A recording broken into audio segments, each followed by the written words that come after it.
இன்றைக்கி வந்து பார்த்திங்கன்னா நம்ம குமுளியில் இருக்கோம். குமுளியிலேருந்து பழனி ஆக்சுவலாக கொஞ்சம் லாங் தான். இங்கேருந்து 1 கிலோமீட்டர் வந்து நடந்து போகிறோம்.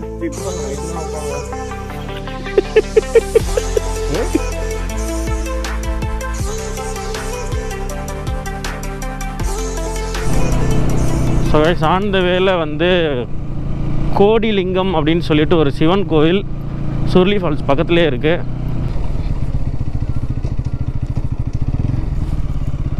அண்ணா சிவன் கோயில் எப்படியா போனோம்?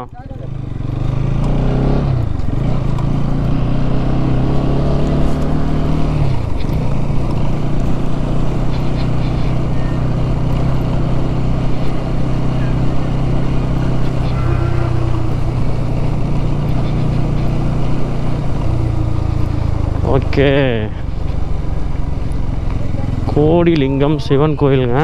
அப்பா எவ்வளோ லிங்கம் இருக்குது பாருங்கள். நல்ல வேலை நான் அதை மிதிக்கலை.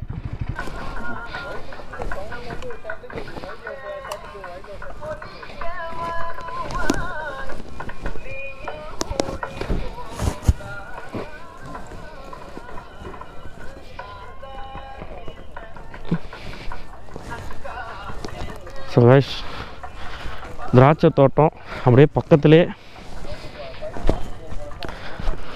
வாவ், ஃபஸ்ட் டைம் திராட்சை தோட்டத்துக்குள்ளே இறங்குறேன்.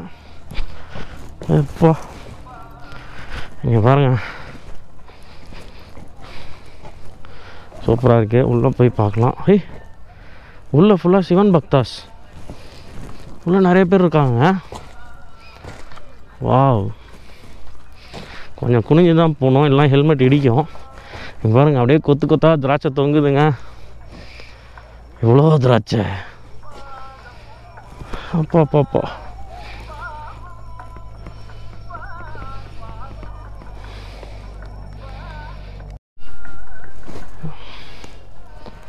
செம்மையாக இருக்குங்க.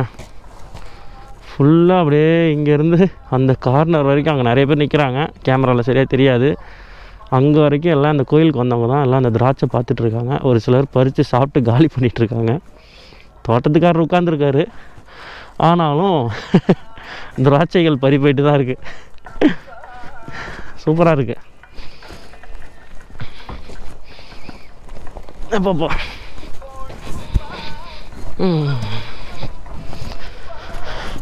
செம்ம இல்லை? இது கேட்டே தேவையில்லையே, இங்கே கேட்டு போட்டிருக்காங்க. இதோட வேலி முடிஞ்சிருச்சு. நான் இது வழியாக தான் நடந்து வந்தேன்.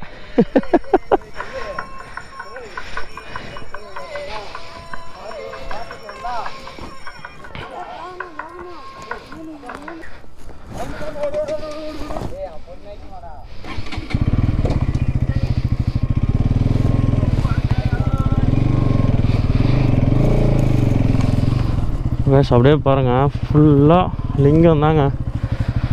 அப்படியே வரிசையாக இருக்குது அங்கே வரைக்கும். உள்ளே கோவில் இருக்குது. நான் கோவிலுக்குள்ளே போனேன்னா ஷூ அது இதுன்னு எல்லாத்தையும் கழட்டணும். ஸோ அதனால் தூரத்துலேருந்தே பார்க்குறேன். சப்போஸ் உங்களுக்கு சுருளி ஃபால்ஸ் வரதுக்கான வாய்ப்பு கிடச்சிச்சு, பிளான் இருந்துச்சு அப்படின்னா கண்டிப்பாக அந்த கோவிலுக்கு வந்து பாருங்கள். சூப்பராக இருக்குது. ஃபுல்லாக லிங்கம் தாங்க, கோடிலிங்கம்.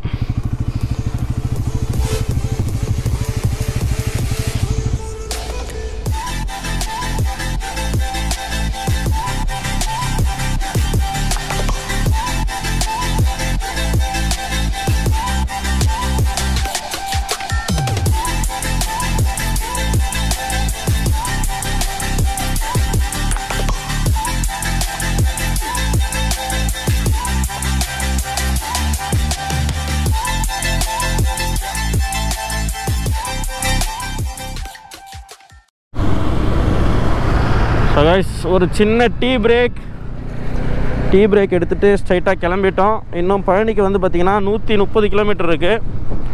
ஸோ பழனியில் போயிட்டு சாமி பார்க்க முடியுமா அப்படிங்கிறது தெரியல. ஸோ அதனால் கண்டிப்பாக வந்து சாமியை பார்த்தே ஆகணும் அப்படின்னு சொல்லி இருந்தது வந்து ராஜா அண்ணா அண்டு நம்ம கூட வந்த எம்டி அண்ணன். ஸோ அதனால் அவங்க முன்னாடி போயிட்டாங்க. நாங்கள் வந்து கொஞ்சம் ரிலாக்ஸாக போகிறோம். ஏன்னா ஹரிபரியாக போக வேணாம், வீட்டுக்கு தானே போகிறோம் அப்படின்னு சொல்லிட்டு நாங்கள் கொஞ்சம் ரிலாக்ஸ்டாக போகிறோம். அதுவும் இல்லாமல் நைட்டு ஃபுல்லாக வண்டி ஓட்ட வேண்டியது இருக்கும். ஸோ அதனால் வேகமாக போயிட்டு பள்ளத்தில் அங்கேயும் இங்கேயும் விட்டுட்டு உடம்பை வந்து ஸ்ட்ரெயின் பண்ணிவிட்டு ரொம்ப டயர்டாகும். அடுத்த நாள் எல்லாருக்குமே நாளைக்கு வந்து ஒர்க் இருக்குது. ஸோ அதனால் கொஞ்சம் ரிலாக்ஸாக போகலாம் அப்படின்னு சொல்லிட்டு பொறுமையாக போகிறோம். ஸோ இன்னொரு 2.5 மணி நேரம் காட்டுது. டைம் வந்து பார்த்தீங்கன்னா 8 ஆகிடுச்சு. இன்னும் வந்து பழனிக்கு 25 கிலோமீட்டர் இருக்குது, 25 நிமிஷமும் காட்டுது. முன்னொரு காலத்தில் இந்த திண்டுக்கல் டு பழனி ரோடு வரவே முடியாதுங்க, அந்த அளவுக்கு வந்து கஷ்டமான ரோடாக இருக்கும்.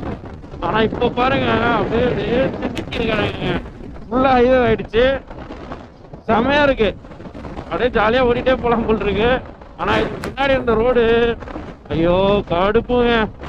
ஏன்னா ரொம்ப வந்து ஒரு பிஸியான ரோடு இது. ஏன்னா திண்டுக்கல் டு பழனி, பழனி பொள்ளாச்சி, உடுமலைப்பேட்டை எல்லாமே இந்த லைனில் தான் வரும். இதை வந்து ஹைவேவாக வந்து மாற்றினது ரொம்ப நல்ல விஷயம். பாருங்க அடுத்து நிறுத்திட்டு போயிட்டே இருக்கலாம். பார்ப்போம் எப்படி இருக்குன்னு பார்ப்போம். ஸோ இன்னும் ஒரு 23 நிமிஷம் பழனி ரீச் ஆகிடுவோம். பழனி ரீச் ஆகிட்டு அங்கேருந்து பேசுகிறேன். ஸோ கைஸ் பழனி ரீச் ஆயாச்சு. இன்னும் ஒரு 2 கிலோமீட்டரில் கோயில்கிட்ட போயிடலாம். இதான் பழனி பஸ் ஸ்டாண்டா? ஓகே.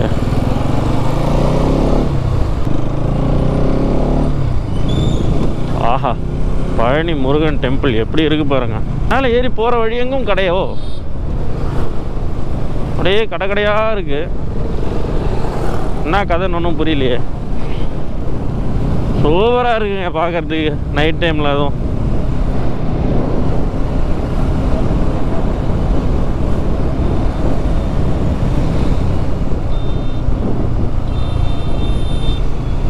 மூணு நாளாக வண்டியிலே உட்காந்துட்டு இருந்தனால நல்லா பட் பெயின் வர ஆரம்பிச்சிருச்சு. செமையாக வலி எடுத்துக்கிச்சு. ஹாட் சிப்ஸா போட்டு நொறுக்குறாங்களே, வேற லெவல். அப்படியே இந்த நேந்திரம் பழம் சிப்ஸு அப்படி நல்லா கம கம கம கம்மன்னு வாசனை அடிக்குது. கண்ணில் ஏதோ பூச்சி அடிச்சு கண்ணெலாம் செவந்து போச்சுங்க.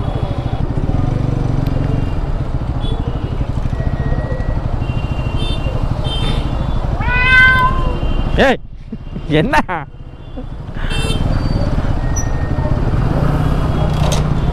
ரைஸ்? பழனி முருகன் கோயில் ஏரியாவில் இருக்கோம். பின்னாடி பார்த்தீங்கன்னா மேலே இருக்குங்க கோயில். நான் மேலே ஏறல, ஏன்னா நைட்டு ஃபுல்லாக வண்டி ஓட்டணும், ஃபுல்லாக டயர்டாயிரும். அதனால் போயிட்டு சின்னதாக பர்ச்சேஸ், பையனுக்கு சில பொம்மைகள், அப்புறம் பழனிக்கு வந்துட்டாலே பஞ்சாமிர்தம் கண்டிப்பாக வாங்கணும், அதெல்லாம் வாங்கிட்டு வரலான்னு சொல்லிட்டு இப்போ போகிறோம். ராஜா அண்ணன், அப்புறம் எம்டி அண்ணன் முகேஷ், அப்புறம் வந்து தமிழ் அண்ணன், இவங்க 4 பேரும் வந்து மலைக்கு மேலே போயிருக்காங்க சாமி பார்க்கறதுக்காக. நான், மணி அண்ணன், அப்புறம் இந்த ஆள் இவர் தெரியுதுங்களா, இவர் தான் பிடி வாதியார். நாங்கள் 3 பேரும் இங்கே கீழே சுற்றி வந்துக்கிட்டு இருக்கோம். ஏன் பைத்தியமா? ஆமாம், எங்களுக்கெல்லாம் பைத்தியம் பிடிச்சிருச்சு, அதனால் நாங்கள் கீழே சுற்றி வந்துக்கிட்டு இருக்கோம். ஸோ மேலே போனவங்க வந்து கீழே இறங்கி வந்தால் தான் சாப்பிட்றத பற்றி யோசிக்க முடியும், வீட்டுக்கு கிளம்புறதை பற்றி யோசிக்க முடியும். எப்போ வருவாங்கன்னு தெரியல. அவங்க வந்ததுக்கப்புறம் அவங்க வேறு தனியாக பர்ச்சேஸ் அப்படின்னு சொல்லிட்டு போவாங்க. அப்படி இப்படின்னு எப்படி பார்த்தாலும் வந்து இன்னும் 2 மணி நேரம் ஆயிரும் நினைக்கிறேன் இங்கேருந்து கிளம்புறதுக்கு. மணி எத்தனைண்ணே? 9:30. டைம் வந்து இப்போவே 9 ஆகிடுச்சு. 11:30க்கு கிளம்பணும் அப்படின்னா அதுக்கப்புறம் அவங்க வந்ததுக்கப்புறம் சாப்பிட்ணும் வேறையா. 12 மணின்னு வச்சுக்கோங்களேன். 12 மணிக்கு கிளம்புனா இங்கேருந்து எப்படியும் 4-5 மணி நேரம் போகணும் ஊருக்கு, விடிஞ்சிரும். என்ன பண்ணுறதுன்னு தெரில. பட் ஓகே, இதான் வந்து ட்ரிப்போட கடைசி நாள். ஸோ அதனால் நானே மேப் போட்டு அதான் யோசிச்சுட்டு இருந்தேன். 254 கிலோமீட்டர், வேறு வழி இல்லை, அப்படி இப்படின்னு போய் தான் ஆகணும். ஃபுல் நைட் வண்டி ஓட்டுற மாதிரி தான் இருக்கும், பார்த்துக்கலாம். ஃபர்ஸ்ட் பர்ச்சேஸ் பண்ணலாம் அப்படின்னு சொல்லிட்டு சுற்றி வந்தோம். ஒரு கடையிலையும் ஒரு பொருள் வாங்குற மாதிரி இருக்குது. செம்ம கூட்டங்க. இங்கே வந்து எங்கேயுமே ஒரு இடத்துல நின்று ஒரு பொருளை வந்து நிதானமாக பார்த்து ரேட்லாம் பேசி வாங்க முடியாது. அப்படியே போகிற போக்கில் அப்படியே வாங்கிட்டு போயிட்டே இருக்க வேண்டியதான். ரேட்லாம் ஓரளவு ஓகே தான், கம்மியாக தான் இருக்குது. பட் இருந்தாலும் நின்று கரெக்டாக இருக்கா இல்லை ஏதாவது டேமேஜ் இருக்கா அதெல்லாம் பார்ப்போம் இல்லைங்களா, அதெல்லாம் பார்த்து வாங்க முடியல. ஸோ அதனால் நீங்கள் பர்ச்சேஸ் முடிச்சுட்டு வாங்க, நாங்கள் ஒரு வாரமாக உங்களுக்காக உட்காந்துருக்கோம் அப்படின்னு சொல்லிட்டு நாங்கள் மட்டும் இங்கே வந்து உட்காந்துருக்கோம். பார்க்கலாம் எத்தனை மணிக்கு தான் பர்ச்சேஸ் எல்லாம் முடிச்சுட்டு வராங்க அப்படின்னு சொல்லிட்டு. இங்கே அது மாதிரி வந்து அந்த பஞ்சாமிர்தம் கடை காமிச்சிருப்போம் பாருங்க, செம கூட்டங்க. அதுதான் வந்து இங்கே இருக்கிறதுலே வந்து ஃபேமஸான பஞ்சாமிர்தமா. ஸோ அதனால் செம கூட்டம், சும்மா சொல்லக்கூடாது. இங்கே வந்திருக்கிறதுல முக்கால்வாசி பேர் அங்கே தான் நின்றுட்டு இருக்காங்க பஞ்சாமிர்தம் வாங்குறதுக்கு. பக்கத்துலேயும் கடை இருக்குது, பெரிய கடையும் இருக்குது. பட் ஆனால் வந்து அந்த இடத்துக்குன்னு ஒரு தனி ஸ்பெஷல் இருக்குது போல் இருக்குது. அதனால் நிறைய பேர் அங்கேயே நிற்கிறாங்க. ஸோ நம்மளும் அங்கே தான் வாங்கணும் அப்படிங்கிறதுக்காக பர்ச்சேஸ்லாம் முடிச்சுட்டு கடைசியாக பஞ்சாமிர்தத்துக்கு போகலாம் அப்படின்னு சொல்லி வெயிட் பண்ணிகிட்டு இருக்கோம்.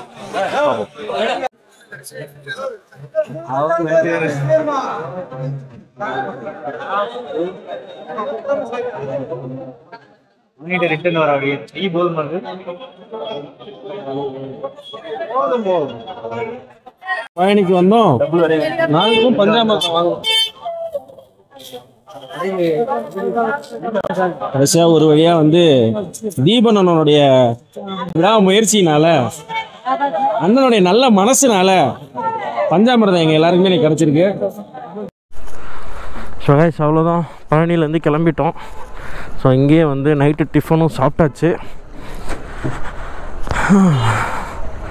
ஸ்ட்ரைட்டாக போயிட்டே இருக்க வேண்டியதுதான். பெட்ரோல் மட்டும் போடணுங்க நம்ம வண்டிக்கு, வேறு எதுவுமே இல்லை.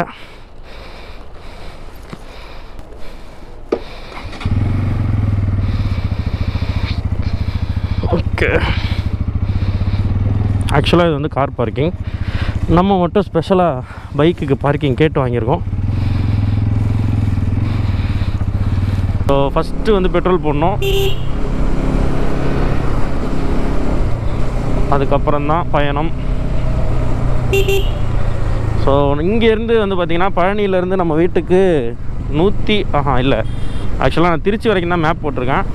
ஸோ இங்கேருந்து திருச்சிக்கு 160 கிலோமீட்டர் அப்படின்னா அங்கேருந்து ஒரு 100 கிலோமீட்டர் வச்சுக்கோங்க. எப்படியும் வந்து ஒரு 260 கிலோமீட்ரு. திருச்சிக்கே வந்து எவ்வளோ நேரம் காட்டுது, 2 மணி நேரம் 40 நிமிஷம் காட்டுது. அப்போ அங்கேருந்து ஒரு 1.5 மணி நேரம் சேர்த்துக்கோங்க. எஸ், கரெக்டாக 4 மணி நேரம். இது வேறு. ஸோ 4 மணி நேரம் கண்டினியூஸாக வந்து போகணும். கண்டிப்பாக டீ பிரேக் எடுப்போம்.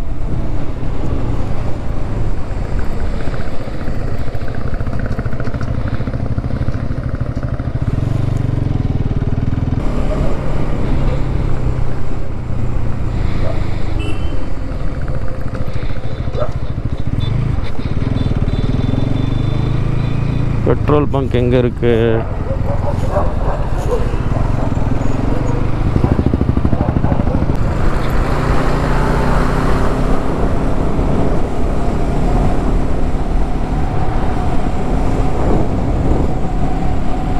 என்னங்க இது, இவ்வளோ தூரம் வந்துட்டோம், பெட்ரோல் பங்க் ஒன்று கூட காணோம்.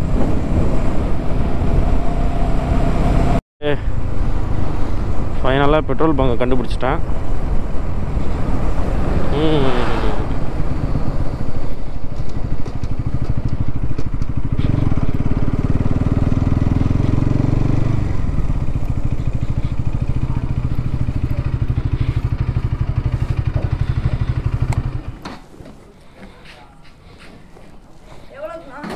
₹1000 போடுச்சு.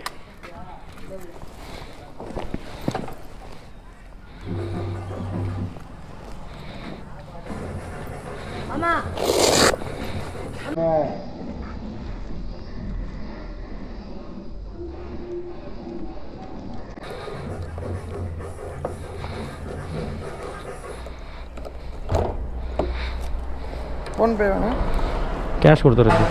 கேஷ் கொடுத்துட்றேன். கேஷ் கொடுக்குறேன். பவராக போடுறீங்க? நார்மல் போடுங்க. பவர் நான் கேட்கலையே. பவர் தான் இருக்கா? சரி போடுங்க போடுங்க. ஸ்டார்ட் பண்ணிட்டீங்களா? இல்லை 150 ரூபாய்க்கு போட்டிங்களா? நான் உங்கள்கிட்ட எவ்வளோ சொன்னேன்?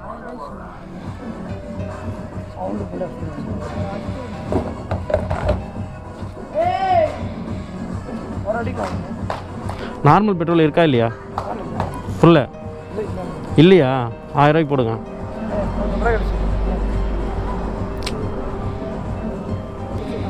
₹1000 அந்த பையன் டைப் பண்ணிட்டான் அந்த பக்கம் ஏதோ. நான் 150. நான் உங்கள்கிட்ட ரேட்டே சொல்லி நீங்கள் எப்படி 150 போட்டிங்க? நான் உங்கள்கிட்ட எவ்வளோ சொன்னேன்? 150 ஏன் விட்டுற சொன்னீங்க?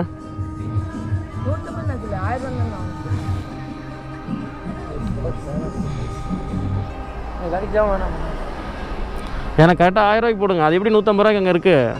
இங்கே பெட்ரோலும் உள்ளே போல.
ஸோ கைஸ் என்ன நடந்துச்சு அப்படிங்கிறது தெளிவாக பார்த்துருப்பீங்க.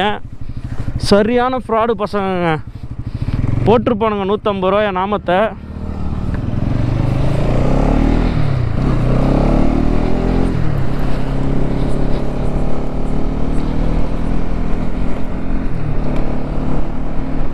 சரியான ஃப்ராடுங்க. அந்த பக்கம் அந்த பையன் வந்து 1000 ரூபாய் கேட்குறான். இந்த பையன் நீங்கள் வந்து 150 ரூபா தானே கேட்டீங்க அப்படின்னு சொல்லிட்டு அப்படியே போய் பேசுகிறாங்க. இவன் வந்து முதல்ல அவங்ககிட்ட ரேட்டே சொல்லலை. இவன் அப்படியே வந்து நம்மளை அப்படியே மறைச்சி நிற்கிறார். இவர் அந்த இதை பேர் என்னது டிஜிட்டல் அந்த போர்டு இருக்கும் இல்லைங்களா, அது அந்த டிஸ்பிளேயை வந்து ஒரு பார்க்காத மாதிரி மறைச்சி நிற்கிறான். நான் எட்டி எட்டி பார்க்குறேன், எங்கடா பெட்ரோல் போட்டானா போடலையா அப்படின்னு அப்படி எட்டி எட்டி பார்த்துட்ருக்கேன். சரியான ஃப்ராடு பசங்க.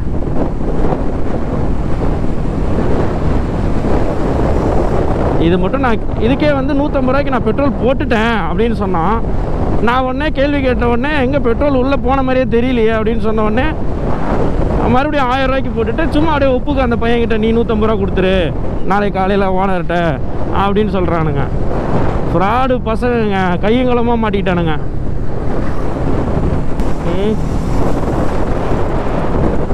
ஆனால் அப்படி இப்படின்னு சொல்லிட்டு நார்மல் பெட்ரோல் இருந்துச்சுன்னு எனக்கு நல்லாவே தெரியும். பவர் பெட்ரோல் வாங்க வச்சிட்டானுங்க. சரி பரவாயில்ல, இந்த வண்டி வந்து பவர் பெட்ரோலுக்கு கேப்பபிளான வண்டி தான். நம்ம வண்டியிலே போடலாம், R15 போடலாம்.